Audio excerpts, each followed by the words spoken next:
Ngayong umaga ay maglinis ako dito sa labas ng bintana at mamaya pupunta kami ng amo kong babae sa eye hospital. May check up kasi siya ngayon. Hi! Ako si Jovi, 11 taon ang kasambahay sa pamilyang Pakistani.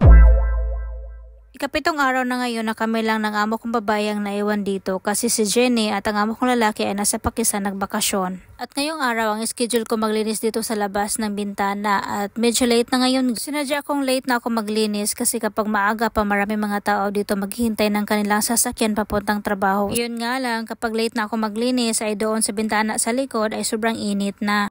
Medyo mainit pa kasi ngayon dito sa Middle East, pero sa winter naman guys, mas gustuhin ko maglinis doon sa likod ng bahay kasi mainit ba, hindi masyadong malamig kapag mainit yung araw, di ba? At ito na nga, nandito na ako sa likod na bintana at i-timelapse ko lang itong paglilinis ko dito ba kasi sobrang init man, oy hindi ako masyadong makakakita man. Medyo madumi ngayon guys kasi nung nakaraang araw ay may sunstorm nga dito pero hindi naman siya masyadong makapal. Ito talaga ang kahinaan namin dito sa Middle East, ang sunstorm ba. 8:45 ay tapos na ako maglinis sa mga bintana sa labas. At ngayon naman dito ako sa sala at sa kwarto namin ng alaga ako maglinis. Automatic yung paglilinis ko kasi hindi naman yan madumi kasi kami lang dalawa ng amo kong babae dito ba. Ay, magic lang ang paglilinis ba.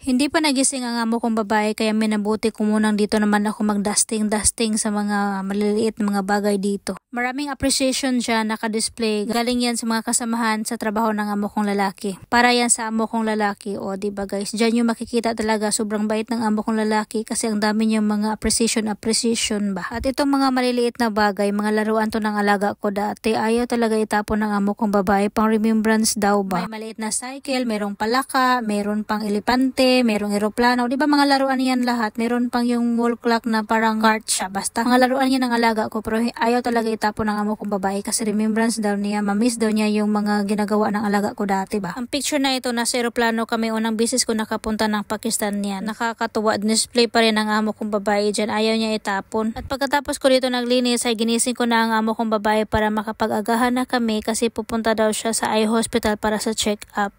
At 10:30 ng umaga, lumabas na kami ng bahay para 11 o'clock ay nandoon na kami sa eye hospital.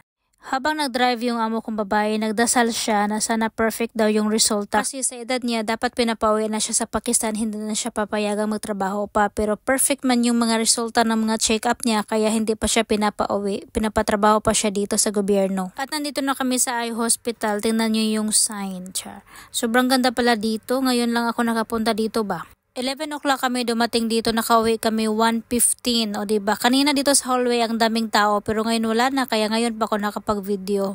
At papauwi na kami guys, natapos na ang check-up at tingnan nyo naman yung smile ng amo kong babae, perfect diba? Kasi perfect daw yung resulta kaya sobrang saya niya guys. Thank you Lord talaga tayo kapag maganda yung resulta diba? At sana natuwa kayo sa video ko, thank you for watching, bye bye, God bless everyone.